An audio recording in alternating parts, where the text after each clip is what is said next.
Good morning. This is Seifert. This is Dulcimer Diary number 2. I'm going to bare my soul this morning.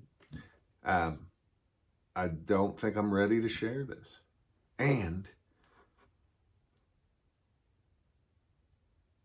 I don't think I can do it. And I don't know that it can be done. And I don't know if you'll like it. But here's what I'm working on.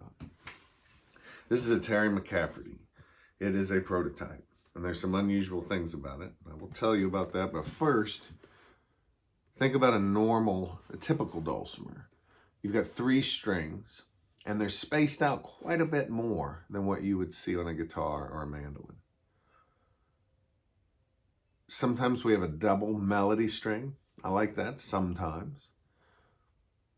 What's cool about that is if you put extra slots in your bridge, a nut, you can space those strings out equidistant. So you'll have 4 strings evenly spaced, closer to what you would find on a guitar. Depending on the dulcimer, the width of the fingerboard, it might be more or less like a guitar. And I like both of those. Like David Schnaufer, he would do both. He would have the 3-string arrangement where you've got the wide spacing. The melody string was doubled, so you get that mandolin type effect a little bit. And he did a lot of stuff like that. But then every once in a while he would tell a story, go to 4-string, which was often finger-picked, and get some really cool stuff there. Tell another story, and while he's talking, he's turning it back into the normal 3-string arrangement with the double melody, which, yes, that's 4, but we call it 3. When he got older and he went through some surgeries, he quit doing the 4-string. I don't know why. But I love both, And what's difficult is you think, well, why do I have to go back and forth? Why can't I just have one? There's something about the 3-string arrangement, whether it's a double melody or not, that it's just got a certain sound and feel to it. When you go to the 4 equidistant and you have everything closer together, of course, it just feels different, which is weird. But the strums sound different. The strums it's like there's too much going on or something. I've never really been able to figure out why I didn't like strumming 4-string. So I've always had this. Yes, since I was 16, I've had this kind of struggle going on about it. And so I had some ideas I wanted to try out. One thing that really got my attention is how Aaron O'Rourke, make sure you look him up, he takes the strings, he's got a 3-string setup on his right side over near the bridge. He's got the strings closer together. And on the left side near the nut, he's got the strings farther apart. So it's more dulcimer spacing over here and closer to guitar spacing over here, which I think he calls a reverse flare. Why am I bringing that up? Well, all this stuff, I told you I'm not ready to share it. I'm working it out in my head. The main thing here is, first of all, number 1, could a 4-string dulcimer be the only dulcimer you use? The 4 equidistant strings. And whether you have 3 or 4, could closer string spacing be a benefit for fast, fancy playing? Because here's the deal on a regular dulcimer, and I'm going to quit mentioning the double melody. Let's just call it 3-string, where you've got the wide spacing. It's like you hit a wall when you're trying to play fast, when you're trying to do stuff like a guitar or mandolin player. And I know some people say, why are you even trying to do something fancy and fast on the dulcimer? Well, it's just because, I don't know, I want to, that's all. I want to push the boundaries. I want to see what it can do. But when you try to do that on a regular space 3-string setup, you just hit a wall. And the mystery is that wall me? Or is it the setup? I still don't know. Well, I had Terry McCafferty build this prototype. And it's a big part of it is to find out if it's me or, I've always wanted to do some fast and fancy stuff sometimes, like real fast, real fancy. So this dulcimer, you can't put it into the 3-string wide spacing. You've just got the 4 strings and they're kind of close. And that's all you get. Now I could take the one off that's nearest to me and just play these 3, and I've done that quite a bit. But what I want to bring to you today, after all this babbling, is what can you do with this? When I brought this up to Terry, we measured spacing on a guitar, and it doesn't match it exactly, but it's pretty close. And he had to make a wider fingerboard so that we could have the 4 strings. My dream is, could I just use a 4-string all the time? I told you I don't like strumming those 4 strings, but I've been forcing myself to live with it. That's what you do a lot of times. When you're pushing a boundary, you don't know if you're going to fall off the edge of the earth or not, but so check this out. First of all, can you strum it decent? Can you get a good strum sound out of a 4-string? When I use a thinner pick, I think it's got a nice zingy sound to it.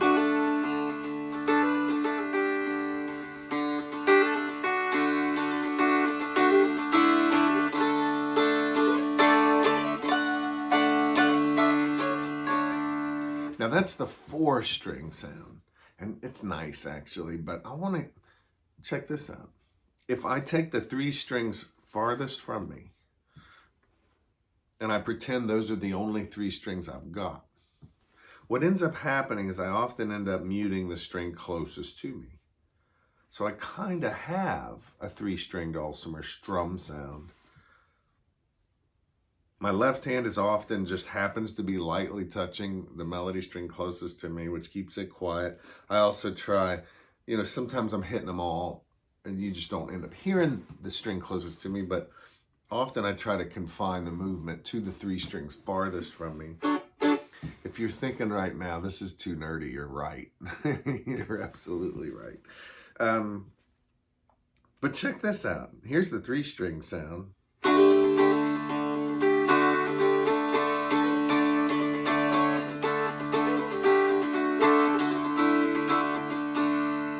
That whole time, the only thing that maybe sounds different is that you're hearing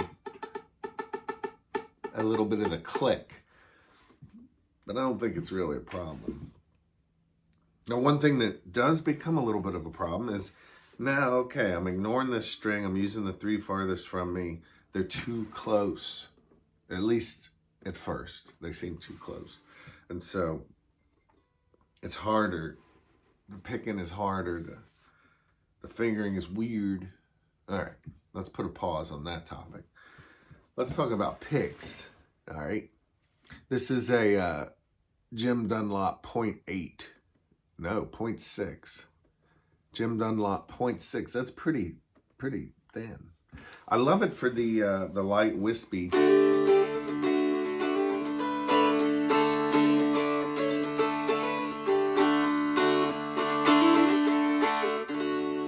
I love that sound, okay? What's this other one?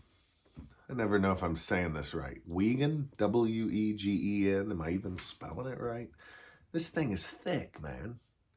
I don't know if you could tell. This is not a thin pick at all. It's even hard to bend this thing. I don't know if this is a 120 or I think it's probably around what they call the 120, and it's this big honking size. You can't see this on the camera, but it's got beveled edges. Why? Well, what's interesting about beveled edges is it kind of eases the pick over the strings. All right? And why would you use a thick pick? It makes flat picking sound better, and here's something else I'm not ready to share with you. It enables you to play faster and cleaner, but you got to change your technique. And here's where I'm at, where it's like, is this going to work? I don't know. Am I going to be able to do it? I don't know. But the flat picking sounds pretty good on this.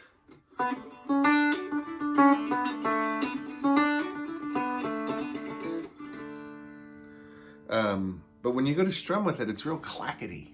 Clackety, clackety, clackety.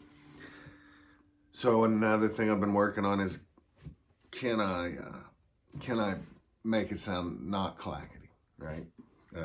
I'll do the 4-string sound.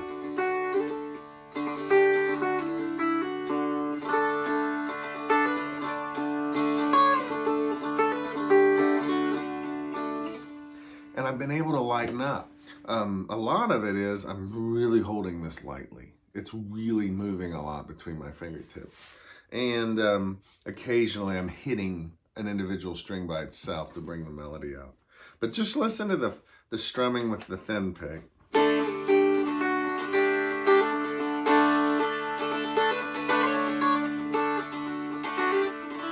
And then the strumming with the thick.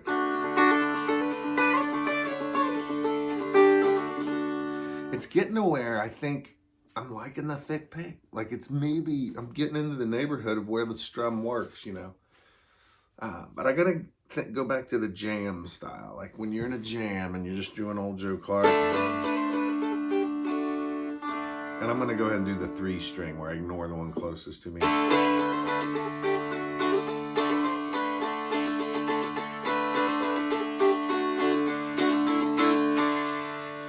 Try that with the thick one.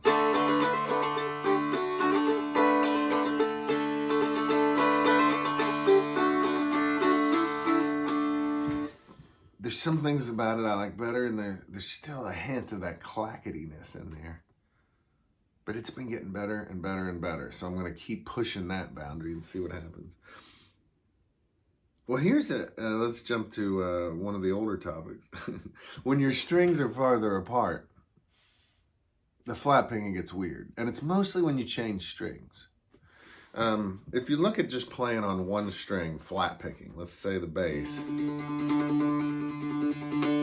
I can get that right hand to go pretty fast, and with a little practice, I can get the left hand to follow.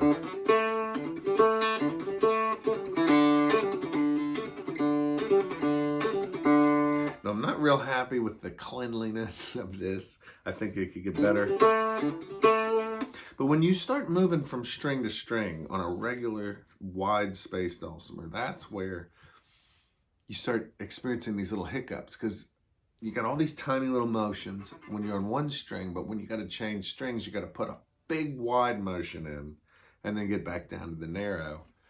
It just doesn't seem to allow for clean, fast picking. And I'm talking about fast, not below fast, but, you know, really fast. So the close string spacing on a 4-string, or if you just ignore the one closest to you and you just have these 3 that are very close together, that really seems to help. You know, but why am I telling? This is a diary, okay? This is what I need to look at this a year from now and remember what I was working on. What would have been the problems? Well, when you go to do a strum with a thick pick, it sounds weird, but the thick pick really helps with flat picking. So I've been making the thick pick sound sweeter on the full strums. The flat picking, I've had to learn how to hold this thing differently. There's a lot of things I'm doing different. It hasn't come together yet. I don't know if it ever will. And also, you know, this 4-string business, should I take this one off completely? But I like 4-string. You know, when you go to do this finger picking stuff like,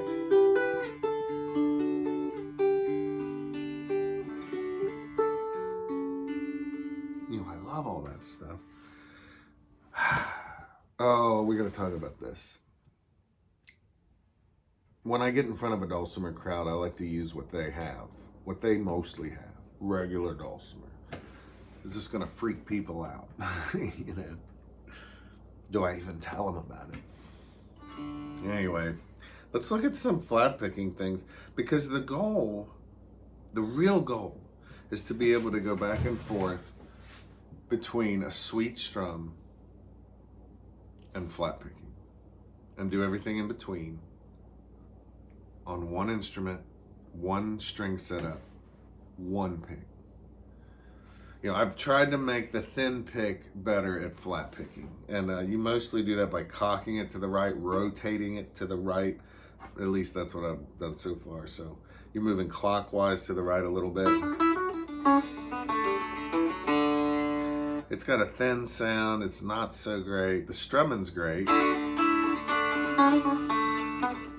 But it's real, yeah, you're gonna hear some messy playing here. That's just what you get with a diary.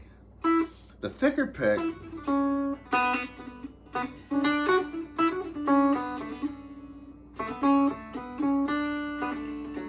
the flat picking's better.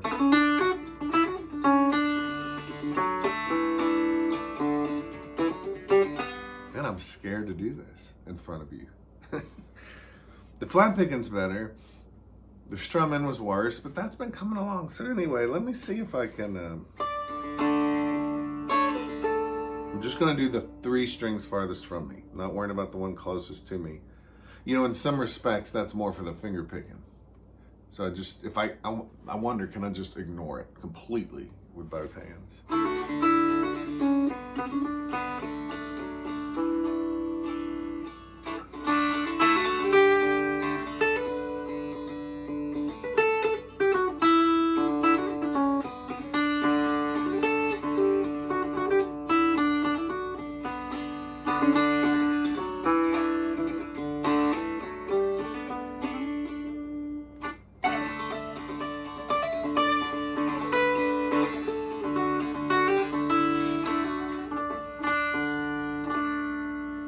Gonna have to relax. I'm uptight.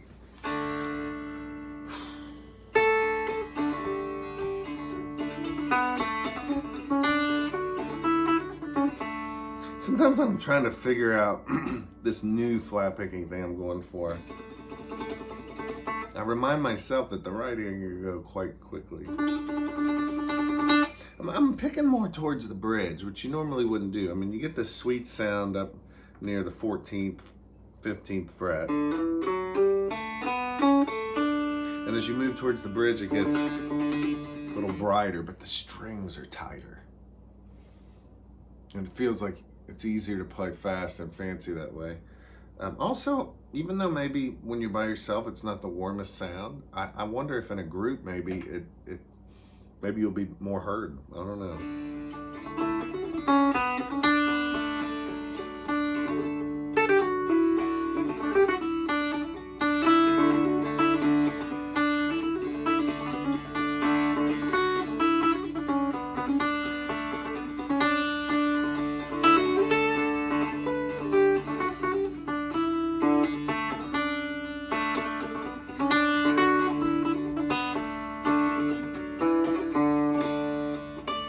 Try this slow. So as I imagine this new style, I'm trying to see if it's even a thing. I'm doing some of that pick strum technique that I kind of learned from Mike Klimmer. And then there'll be a little bit of flat picking. Back to the strumming. And then the occasional flat picking.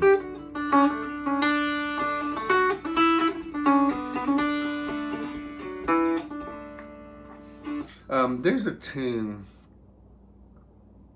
that Connie Ellisor wrote for the Dulcimer. And it's from her Broad Band of Light suite that she wrote for me. But this one movement, I think it's the third movement, it's very hard to play because it's very fast, and I always end up just strumming the whole thing. Let me let you hear it with the thin pick.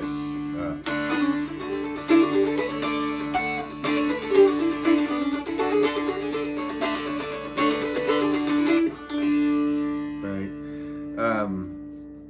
When you're playing with the orchestra, that gets lost. It just sounds strummy.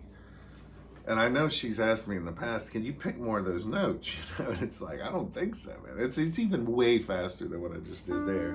But I've been working on this. I'm not ready for it.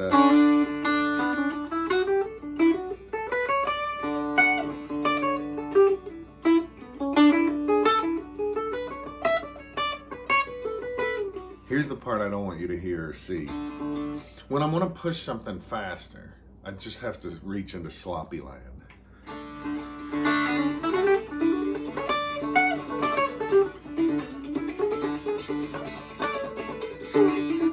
Gotta go faster and sloppier.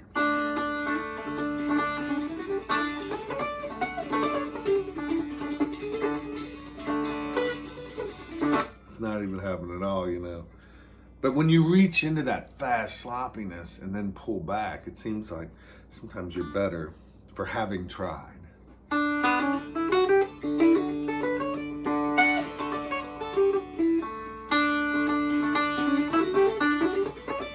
So I'm embarrassed to even be doing this. But here's the thing. Can it get better?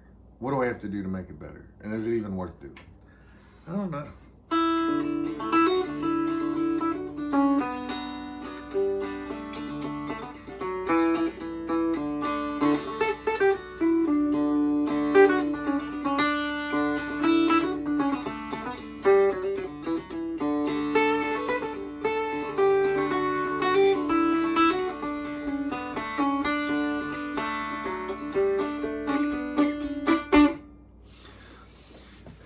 This phrase I always think about from this old video where Clarence Ashley says, he's talking about these record executives in New York. They were looking for something and hoping they'd find it. I feel like that so much. I'm looking for something, hoping to find it, not sure exactly what it is. But I've got this sound in my head, which reminds me of that Benny Goodman movie. Where what's his name says he had a sound in his head, but he hadn't found it yet. That always got my attention. I think about Ray Charles in that movie, where he says, you know, he seems to be looking for his voice.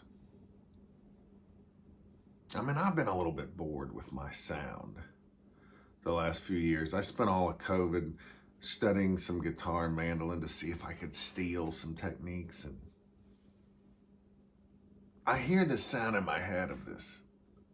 First of all, the occasional finger picking of a 4-string player.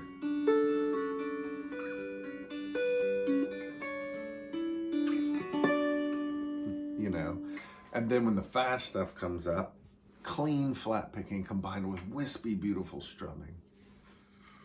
That's what I'm working on, dear diary. That's what I'm thinking about. There's one other thing I ought to mention just to get it in here.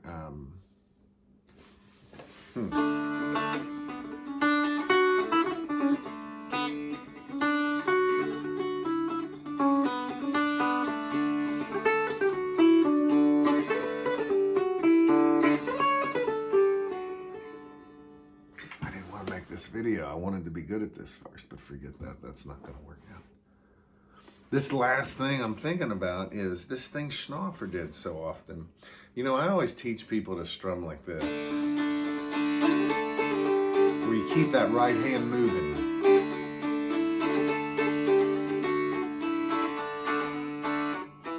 You keep that right hand moving, out, out, and out, out, out, and out, and out, and out, and out, out. And even for syncopated things, you keep it moving, you know. Schnaufer had this neat thing, which I've talked about before. He would become an in strummer for just like a beat or two. Out, out, out, out, and out, out, out, and out, in, out, out, and out, and out, out, out, in, out, out, out, in. I've been studying that for years, always struggling to make it work, but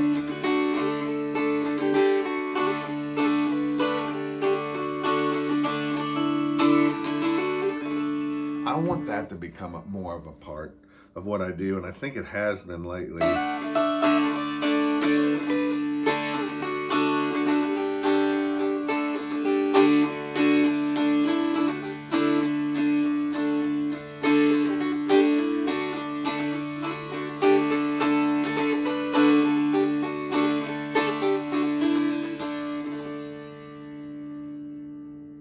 So just imagine that, Steve Seifert. You got this nice strum style.